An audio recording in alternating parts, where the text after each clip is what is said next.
कहानी की शुरुआत होती है एक आदमी के समुद्र में तैरने से। तैरते वक्त उसे एक पुरानी सी पेटी दिखाई दी। जब उसने उस पेटी को खोला तो उसमें से कुछ सामान बाहर निकला। उस सामान में एक हरे रंग का मास्क था जो सामने आया। इसके बाद हम स्टैनली को देखते हैं। वो एक बैंक में काम करता था। उसने अपनी एक फीमेल कलीग को बताया कि मेरे पास 2 टिकट हैं, एक बहुत ही बड़े शो की, तो तुम मेरे साथ चलना चाहोगी? लेकिन वो लड़की सामने से कहने लगी कि मेरी एक दोस्त है, उसे वैसे शो बहुत पसंद है। ये कहकर उसने स्टैनली से थोड़ा फ्लर्ट किया और फिर आखिर में दोनों टिकट मांग ली। और बेचारा स्टैनली इतना सीधा है कि उसने दोनों टिकट दे भी दी, खुद नहीं गया शो देखने। जैसे ही वो लड़की गई, स्टैनली का दोस्त उसके पास आया। उसने कहा, साले कब सुधरेगा तू? तुझे समझ नहीं आता है, सब लोग तेरा फायदा उठा के चले जाते हैं। तभी बैंक में टीना नाम की एक बेहद खूबसूरत लड़की की एंट्री हुई। टीना को देखते ही स्टैनली और उसके दोस्त के होश उड़ गए। टीना ने अपना बैग टेबल पर रखा और आते ही स्टैनली से बातें करने लगी। उसने कहा कि वो बैंक में एक नया अकाउंट खुलवाना चाहती है, लेकिन असलियत ये थी कि टीना के बैग में एक छुपा हुआ कैमरा था जो बैंक के हर हिस्से को रिकॉर्ड कर रहा था। दरअसल उसका बॉयफ्रेंड बैंक को लूटने की प्लानिंग कर रहा था और टीना उसकी मदद कर रही थी, और उसी चक्कर में टीना यहाँ आई थी। लेकिन हमारे भोले स्टैनली को इस बारे में कुछ नहीं पता। स्टैनली को टीना बहुत ही खूबसूरत लगी। उसने अपने दोस्त से कहा, क्या लड़की थी भाई, बवाल एकदम। लेकिन उसके दोस्त ने कहा कि छोड़ इसे, रात को पार्टी है, वहाँ ऐसी ऐसी बहुत मिलेंगी। अभी स्टैनली को याद आया कि उसकी गाड़ी तो खराब है, रात को पार्टी में जाएगा कैसे? जब वो गैराज गया तो मैकेनिक ने कहा कि देख भाई, टाइम लगेगा इसमें, तो अगर तुझे ज्यादा जरूरत है तो बेशक मेरी गाड़ी ले जा। उस मैकेनिक की गाड़ी इतनी ज्यादा बकवास थी जिसकी कोई हद नहीं। मजबूरी में स्टैनली को वो बेकार सी गाड़ी ही लेकर जानी पड़ी। जब वो पार्टी वाली लोकेशन पर गया तो गार्ड्स ने उसे अंदर ही नहीं जाने दिया। उन्होंने कहा कि ये जगह तुम जैसे फटीचर लोगों के लिए नहीं है, जब जेब में रोकड़ा होगा ना तब आना। स्टैनली को बहुत ही ज्यादा जलील महसूस हुआ और फिर वो वहाँ से वापस लौट गया। वापस आते वक्त ब्रिज के पास वो घटिया गाड़ी खराब भी हो गई। वो पहले ही बहुत परेशान था और इस बार वो बहुत ज्यादा गुस्से से भर गया। गुस्से में वो गाड़ी से उतरा और रात के अंधेरे में पानी की तरफ देखा। उसे एक बार के लिए लगा कि शायद कोई डेड बॉडी है पानी में। फिर स्टैनली ने सोचा, हो सकता है वो आदमी जिंदा हो, और बिना कुछ सोचे समझे पानी में चला गया। जब वो पानी में कूद कर वहाँ पहुँचा तो पता चला कि वो कोई इंसान नहीं था, तैरता हुआ कूड़े का ढेर था। लेकिन वहीं पर उसे वो हरा मास्क मिला जो कहानी की शुरुआत में दिखाया गया था। स्टैनली को वो मास्क बड़ा ही दिलचस्प लगा। उसका डिजाइन भी काफी एंटीक सा था, इसीलिए वो खुश होकर उस मास्क को अपने साथ घर ले आया। जैसे ही कुत्ते ने मास्क को देखा वो जोर जोर से भौंकने लगा। स्टैनली ने जैसे तैसे अपने कुत्ते को शांत करवाया और फिर शीशे के सामने खड़ा होकर सोचने लगा, जरा ट्राई करके देखता हूँ कैसा लगेगा मेरे ऊपर। जैसे ही उसने मास्क पहना वो उसके चेहरे से चिपक गया। उसने काफी कोशिश की लेकिन मास्क उतर ही नहीं रहा था। लग रहा था जैसे वो उसके चेहरे से पूरी तरह जुड़ चुका हो। स्टैनली का चेहरा बिल्कुल हरा हो गया, उसका बर्ताव भी बिल्कुल बदल गया। ऐसा लग रहा था वहाँ स्टैनली नहीं बल्कि कोई और ही खड़ा है। वो अजीबोगरीब तरीके से नाच रहा था और उसकी फुर्ती भी बहुत ज्यादा बढ़ गई थी। वो जैसे ही अपने फ्लैट से बाहर निकला तो बाहर एक औरत उसे देखकर बहुत ज्यादा डर गई। उस औरत के चेहरे पर भी हरे रंग का फेस पैक लगा हुआ था, लेकिन स्टैनली तो अब पूरा कार्टून लग रहा था। स्टैनली से डरकर उस औरत ने बंदूक निकाल ली। तब स्टैनली ने उससे बचने के लिए सीधा खिड़की से जंप मार दी, पता नहीं कौन से माले से। और जब वो नीचे गिरा तो बिल्कुल क्रेजी बॉल की तरह उछलने लगा। अब नीचे रोड पर वो अचानक एक गाड़ी के सामने आ गया, जिस वजह से ड्राइवर ने जोर से हॉर्न बजाया। तब स्टैनली ने कहा, अच्छा भोंपू तू ही बजा सकता है बस। उसने अपनी जेब से एक छोटा सा हॉर्न निकाला, लेकिन जैसे ही उसने उसे दबाया वो छोटा पैकेट बड़ा धमाका निकला। इतनी तेज आवाज निकली कि गाड़ी के सारे शीशे टूट गए। बेचारे ड्राइवर के तो बाल ही खड़े हो गए। फिर स्टैनली उसी मैकेनिक के पास गया जो उसकी गाड़ी ठीक कर रहा था। उसी मैकेनिक की उस खटारा गाड़ी की वजह से उसकी इतनी बेइज्जती हुई थी, तो उसने गुस्से में वहाँ सब कुछ तहस नहस कर दिया और फिर बाद में घर वापस आके सो गया, जैसे कुछ हुआ ही ना। इतनी सारी अजीबोगरीब हरकतें करके वो थक गया था।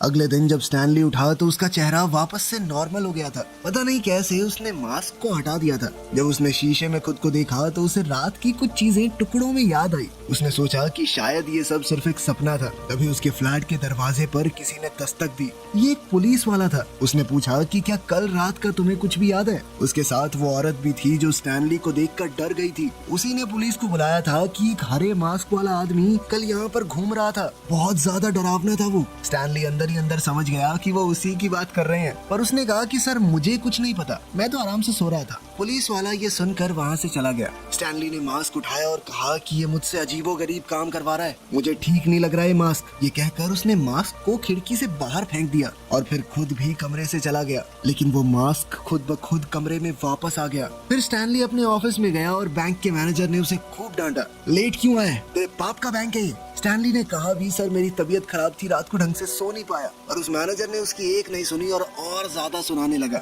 घर पहुंचकर भी स्टैनली बहुत उदास था और एकदम चुप रहा। तभी उसकी नजर एक अखबार पर पड़ी। उसमें टीना की फोटो थी जो कि एक सिंगर है और वो उसी जबरदस्त क्लब में लाइव परफॉर्मेंस देने वाली है जिससे उसे धक्के मार के निकाल दिया गया था। स्टैनली ने फैसला लिया कि मैं तो इस क्लब में किसी भी हालत में जाकर रहूंगा। लेकिन दिक्कत ये थी कि वहाँ सिर्फ अमीरों की एंट्री होती थी। एंट्री पास इतना महंगा था कि वो खरीद ही नहीं सकता। तभी उसकी नजर फिर से उसी हरे मास्क पर पड़ी। मास्क अभी भी उसके सोफे पे पड़ा था। वो उसे देखकर बहुत हैरान रह गया कि मैंने तो बाहर फेंक दिया था ये। लेकिन फिर स्टैनली ने सोचा कि शायद ये मास्क उसकी मदद करने के लिए ही उसकी जिंदगी में आया है। फिर उसने सोचा कि चलो एक बार फिर से ट्राई करता हूँ और उसने मास्क फिर से पहन लिया। मास्क पहनते ही उसका चेहरा फिर से हरा हो गया। फिर उसने मानो जादू से अपने कपड़े भी बदल दिए और तुरंत उसी बैंक में चला गया जहाँ वो काम करता था, वहाँ पर लूट मचाने के लिए, ताकि वो उन पैसों की मदद से क्लब में एंट्री ले सके। स्टैनली तुरंत बैंक पहुंचा, लेकिन वहाँ तो टीना के साथी भी आए हुए थे। दरअसल उनका आज ही बैंक लूटने का प्लान था। वो लोग बैंक के बाहर खड़े होकर सोच ही रहे थे कि कैसे चोरी करनी है कि तभी स्टैनली बैंक का शीशा तोड़कर बाहर कूदा और बाहर खड़े हुए सब लोगों को डांटने लगा। ऐसे लूटोगे बैंक? तुम्हारे बाद आके लूट के जा भी रहा हूँ मैं अब। ये कहते ही वो बिजली की रफ्तार से वहाँ से भाग गया। इतनी तेज भागा कि कोई उसे देख तक नहीं पाया। जल्द ही पुलिस वाले वहाँ आ गए और काले कपड़ों वाली गैंग को चोर समझकर उनके ऊपर गोलियां बरसाने लगे। गैंग वालों ने भी गोलियां चलाई और मौका देखकर भाग निकले। उधर स्टैनली एक बहुत ही लंबी लिमोजीन में क्लब के बाहर पहुंचा। उसने बाउंसर को ढेर सारे पैसे दिए और अंदर चला गया। बार के अंदर टीना गाना गाते हुए अपनी परफॉर्मेंस दे रही थी। स्टैनली उसके पास गया और पूरे मजे में उसके साथ डांस करने लगा। उसके जबरदस्त तूफानी स्पीड वाले मूव्स को टीना भी बहुत एंजॉय कर रही थी। वैसे भी उसे लग रहा था कि स्टैनली कोई बहुत अमीर आदमी है शायद। तभी टीना के वो दोस्त जिनका बैंक लूटने का प्लान था वो भी वहाँ आ गए। गैंग के लोगों ने अपने लीडर को बताया कि जो आदमी टीना के साथ डांस कर रहा है उसने ही बैंक लूटा है। लीडर के कहने पर सभी लोग स्टैनली पर गोलियां चलाने लगे, पर क्योंकि स्टैनली बिजली से भी ज्यादा तेज था तो किसी की भी गोली उस तक पहुंच ही नहीं पाई। जल्द ही पुलिस भी उस क्लब में पहुंच गई। पुलिस ने टीना के साथी से कहा कि पहले हमने तुम लोगों को बैंक के बाहर देखा और अब सरेआम बार में गोलियां चला रहे हो। पब्लिक की जान को खतरे में डालना पता कितना बड़ा जुर्म है। पुलिस ने सबको अरेस्ट कर लिया और कहा कि अगर ये प्रूव हो गया कि तुम लोगों ने बैंक नहीं लूटा तो बाद में छोड़ देंगे। टीना का दोस्त डोरियन जो कि उस गैंग का लीडर था उसने कहा कि प्रूफ तो तब होगा ना जब वो हरे चेहरे वाला आदमी मिलेगा, क्योंकि असली चोर तो वही है। तब पुलिस ऑफिसर ने स्टैनली की टाई का एक टुकड़ा देखा। उसे याद आया कि ऐसी टाई तो मैंने उस फ्लैट वाले आदमी के पास देखी थी। अब पुलिस वाले ने सोचा हो सकता है कि स्टैनली ने ही बैंक में चोरी की हो। वो बैंक में ही काम करता है तो चोरी करना उसके लिए आसान रहा होगा। और वैसे भी अपनी सैलरी पे तो यहाँ नहीं आ सकता वो, क्योंकि इस क्लब में सिर्फ अमीर लोग ही आते थे।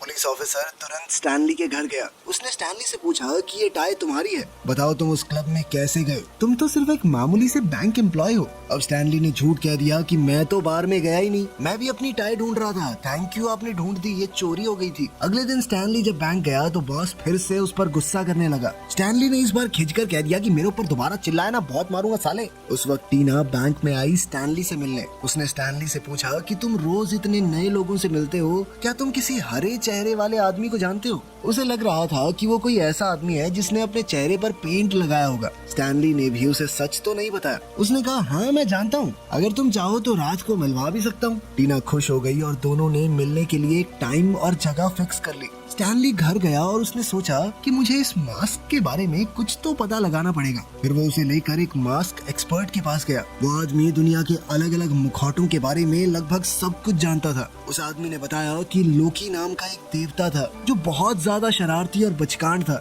उसके पास एक मास्क था जिसमें वैसी शक्तियाँ थी जैसी तुम बता रहे हो। स्टैनली ने कहा कि हाँ शायद ये वही मास्क है। जब भी मैं इसे पहनता हूँ तो मैं नहीं रहता, बिल्कुल बदल जाता हूँ, अजीबोगरीब हरकतें करने लगता हूँ, पता नहीं क्या क्या।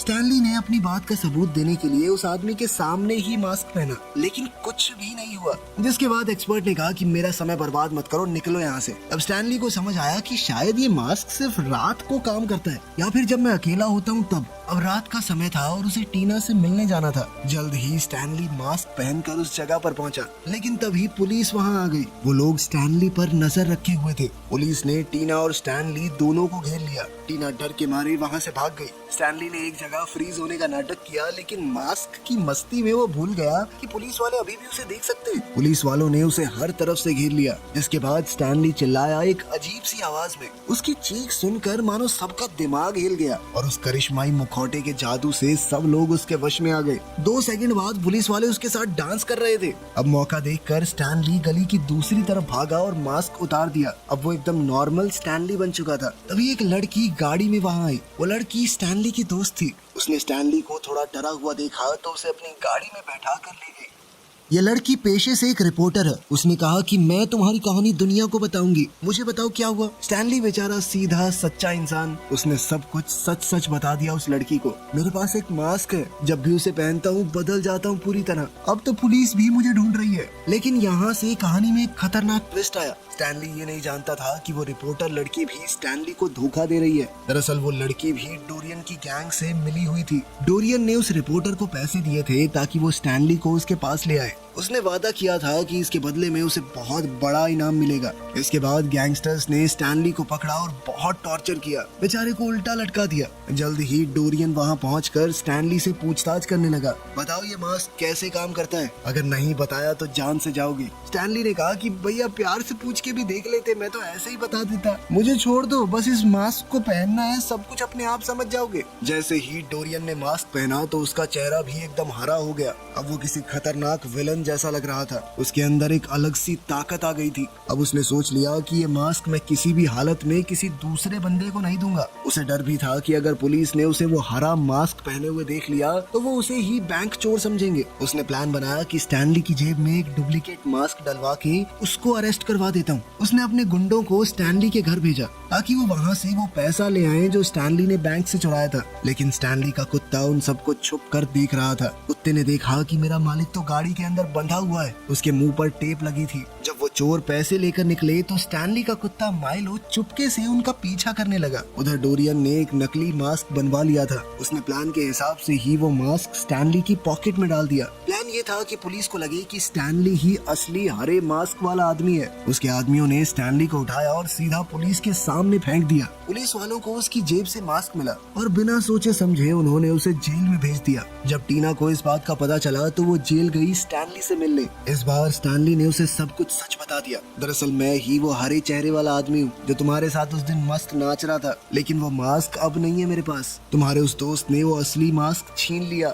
वो बहुत खतरनाक आदमी है, तुम्हें उसे रोकना होगा। स्टैनली ने बताया कि जितना मैं समझ पाया हूँ मास्क का असर पहनने वाले के मन पर होता है। मैं तो भोला भाला प्यारा सा आदमी हूँ, तो मैं फनी और अजीबोगरीब हरकतें करता हूँ, पर डोरियन तो बहुत ही ज्यादा बेकार आदमी है। अब वो सिर्फ बैंक नहीं पूरे शहर को लूटेगा, सब कुछ तबाह कर देगा वो। टीना ने कहा कि मैं अकेली कैसे रोक सकती हूँ उसे, मैं तो वैसे भी शहर छोड़कर जा रही हूँ। स्टैनली की बातों से उसे एहसास भी हो गया कि डोरियन कितना बेकार आदमी है और उसने फैसला लिया कि वो फिर कभी नहीं मिलेगी उससे। इसके बाद वो जेल से चली गई, लेकिन डोरियन को उस पर शक हो गया था। उसने टीना के पीछे अपने आदमी भेज दिए। दूसरी तरफ स्टैनली का कुत्ता माइलो गुंडों का पीछा करते हुए जेल तक पहुँच गया। गार्ड वहाँ सो रहा था तो माइलो ने उसकी पॉकेट से चाबी निकाली और एकदम चुप रहते हुए स्टैनली को लॉकअप से छुड़ा लिया। तभी एक पुलिस वाला वहाँ आ गया, लेकिन स्टैनली ने उस पर बंदूक तान दी और मौका देखकर जेल से भाग गया। उधर डोरियन ने टीना को किडनैप कर लिया। अब मास्क पहनने के बाद तो वो बहुत ज्यादा खतरनाक हो गया था। उसका चेहरा स्टैनली के मुकाबले और भी ज्यादा हरा, भयानक और अजीब सा लग रहा था। अब वो गैंगस्टर्स से भरे हुए एक बार में गया जहाँ शहर के बड़े से बड़े गैंगस्टर मौजूद थे। उसने कहा कि आज से मैं तुम सबका लीडर हूँ, अगर किसी को दिक्कत है तो सामने आए। उसकी यह हरकत गैंगस्टर्स को पसंद नहीं आई। उन्होंने डोरियन पर धड़ाधड़ गोलियां चलानी शुरू कर दी, लेकिन उस मास्क की ताकत से डोरियन ने सारी गोलियां अपने अंदर संभाली और फिर उन्हीं गोलियों को धड़ धड़ अपने मुंह से छोड़ने लगा, जिसकी मदद से उसने सभी हमलावरों को खत्म कर दिया। इसके बाद उसने टीना को बांधा, उसके पास एक टाइम बॉम्ब लगा दिया और कहा कि अब भाग के दिखा यहाँ से, धोखा दे रही थी ना मुझे। तभी स्टैनली भी वहाँ पहुँच गया। टीना ने एकदम शरीफ बनते हुए डोरियन से कहा कि मैं मानती हूँ मुझसे गलती हुई है, लेकिन क्या मैं मरने से पहले एक बार तुम्हारे असली चेहरे को चूम सकती हूँ प्लीज? अब इस बवाल को कौन ही मना कर सकता है। बेचारा डोरियन भी फिसल गया और उसने मास्क उतार ही दिया, लेकिन ये सब टीना की एक चाल थी। टीना ने मौका मिलते ही मास्क को जोर से लात मारी। इसके बाद मास्क हवा में उड़ा और माइलो ने उसे पकड़ लिया। अब स्टैनली के कुत्ते माइलो ने वो मास्क पहन लिया था, जिसके बाद वो बहुत ज्यादा खतरनाक बन गया। उसने डोरियन के आदमियों को इधर उधर काटना शुरू किया, उनकी शर्टें फाड़ दी, ऐसी तैसी कर दी बेचारों की। तब स्टैनली ने माइलो को उठाकर कहा कि चैंपियन अब मेरी बारी है। स्टैनली ने बहुत कोशिशों के बाद जैसे तैसे अपने कुत्ते से मास्क अलग किया। फिर वो मास्क को पहनने ही वाला था कि तभी डोरियन के आदमियों ने वहां पहुंचकर स्टैनली पर गोलियां चला दी। एक गोली मास्क को लगी और वो दूर जा गिरा। स्टैनली तुरंत वहां भागा और मास्क पहन लिया। अब स्टैनली बुलेट प्रूफ बन चुका था, उसे कोई चिंता नहीं थी। उसने एक जूस का ग्लास पिया, लेकिन जहाँ जहाँ उसे गोलियां लगी थी वहाँ से जूस बाहर आने लगा। ये सब देखकर सभी बहुत ज्यादा चौंक गए। फिर स्टैनली आराम से टीना के पास गया, उसकी बॉडी से बम उठाया और उसे खा गया। बम का टाइमर जैसे ही 0 हुआ, उसके पेट के अंदर धमाका हो गया। लेकिन वो मास्क इतना ताकतवर था कि स्टैनली का कुछ नहीं बिगड़ा। तभी डोरियन स्टैनली को मारने के लिए आया, लेकिन स्टैनली ने उसे पानी में फेंक कर वहाँ पेड़ पर एक टॉयलेट का हैंडल बना दिया। हैंडल के ऊपर लिखा था फ्लश। स्टैनली ने जैसे ही वो हैंडल घुमाया, डोरियन सीधा पानी में फ्लश हो गया। और अब डोरियन के बह जाने के बाद पूरा शहर उसके जुल्मों से बच गया। उसने टीना को भी बचा लिया था। तभी पुलिस वहाँ आ गई और वो स्टैनली को अरेस्ट करने ही वाले थे। अभी एक आदमी जो वहाँ पर पहले से मौजूद था, उसने कहा कि मैं मेयर हूँ, इस आदमी को क्यों पकड़ रहे हो? इसने तो सबको बचाया है। असली गुंडा तो कोई और था, वो पता नहीं पानी में कहाँ चला गया। पुलिस वाले ने माइलो को वो हरा मास्क ले जाते हुए देखा और कहा कि देखो वो कुत्ता मास्क लेके जा रहा है कहीं पे। मेयर ने गुस्से में कहा कि कुत्ते के ऊपर ध्यान मत दो, उस गुंडे को ढूंढो, समझे? मेयर के कहने पर पुलिस ने स्टैनली को छोड़ दिया और डोरियन की गैंग वालों को पकड़ने लगे। अगली सुबह स्टैनली, टीना और माइलो उस ब्रिज पर आए जहाँ से स्टैनली को वो मास्क मिला था। समुद्र के पास खड़े होकर स्टैनली बोला, इस मास्क ने मुझे बहुत कुछ दिया है, लेकिन अब जो चाहिए वो ये मास्क नहीं दिला सकता। उसने टीना से अपने प्यार का इजहार किया और कहा कि मुझे लगता था कि शायद तुम सिर्फ मास्क वाले वर्जन से ही प्यार करती हो, असली स्टैनली यानी मुझसे नहीं। टीना ने मुस्कुराकर कहा कि तुम जैसे हो मुझे पसंद हो। उसने स्टैनली से मास्क लिया और समुद्र में फेंक दिया। चलो, अपने हीरो को अप्सरा मिल गई, सब कुछ हो गया बढ़िया। मिलते हैं